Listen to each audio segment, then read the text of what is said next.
ত্রিপুরা থেকে এক দাদা এসেছেন। বাবার ব্যবসা এখন তিনিই সামলাচ্ছেন, কিন্তু কিছুদিন ধরে বাবার মতের সঙ্গে তার মতের মিল হচ্ছে না। পদে পদে বাবার সাথে নানান বিষয়ে সংঘাত সৃষ্টি হচ্ছে। তিনি কি করবেন বুঝতে পারছেন না। আবার কখনো ভাবছেন বাবার থেকে আলাদা হয়ে ব্যবসা করবেন কিনা। আচার্যদেব সরাসরি কোনো উত্তর না দিয়ে বললেন, এই বাবাটার বদলে অন্য আরেকজন বাবাকে কি রিপ্লেস করা যাবে? যদি করা যায় তাহলে তো তোমার সমস্যা মিটে গেল। উক্ত দাদা লজ্জিত বদনে বললেন, আজ্ঞে না, তা কি করে সম্ভব?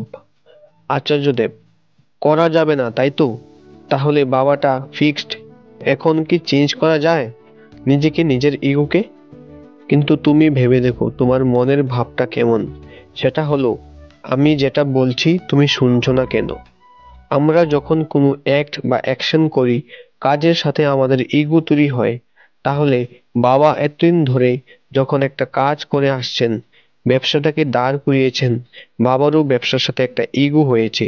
উনি যে আচরণটা করেছেন হয়তো তোমার পক্ষে সেটা অ্যাকসেপ্টেবল হচ্ছে না, কিন্তু এই কথাটাও ঠিক, উনি ওনার ব্যবসাটাকে ভালোবাসেন, তোমাকেও ভালোবাসেন। ওনার বেস্ট পসিবল ওয়েতে উনি নিজের ব্যবসাটাতে চালিয়ে গিয়েছেন, আবার বেস্ট পসিবল ওয়েতে সন্তানকেও মানুষ করেছেন। বুঝতে পারছো? তাহলে বাবাকে পরিবর্তন করতে যেও না।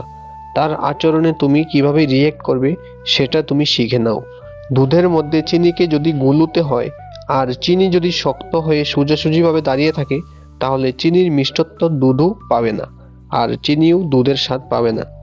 আমি একটা জিনিস সবসময় বলি, আমরা যখন চ্যালেঞ্জের সম্মুখীন হই তখন সবার আগে আমাদের কিসের পরীক্ষা দিতে হয় জানো? সহনশীলতার পরীক্ষা। মন্দ অবস্থায় যে পালিয়ে যায়, সরে যায়, সে ভীরু। আর যাই হোক, সে ধার্মিক নয়।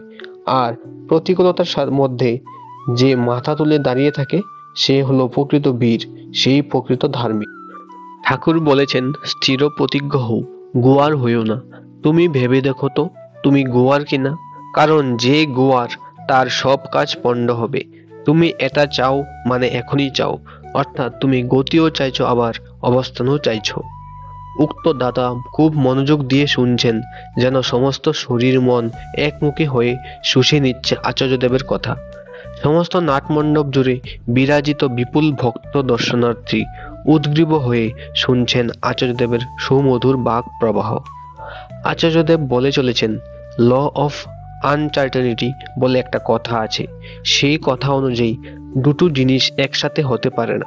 স্থির প্রতিজ্ঞ যে, সে গতি চায় না, সে অবস্থানকে চায়। যেমন আমি এটা করব, এই জায়গায় আমি পৌঁছাবো, এই হলো স্থির প্রতিজ্ঞার লক্ষণ। আর যে গোয়ার, সে গতি আর অবস্থান দুটোকেই চায়। তার কথা হলো, আমি এটা চাই মানে এখনই চাই, তার কাজ পণ্ড হবেই। এই কথাটাই ঠাকুর বলেছেন। কখনো ভোরবেলা উঠেছ?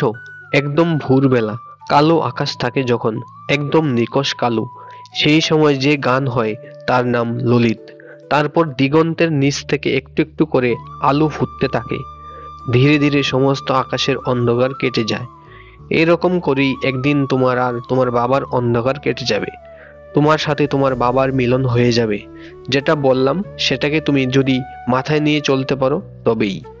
আসলে কোনো পুত্রই পিতার সঙ্গে বিবাদ বিসম্বাদ করতে চায় না, কিন্তু পরিস্থিতির চাপে পড়ে কখনো কোনো অজ্ঞানতার কারণে অনেক সময় এমনই কিছু অবাঞ্ছিত সম্পর্ক তৈরি হয়ে থাকে।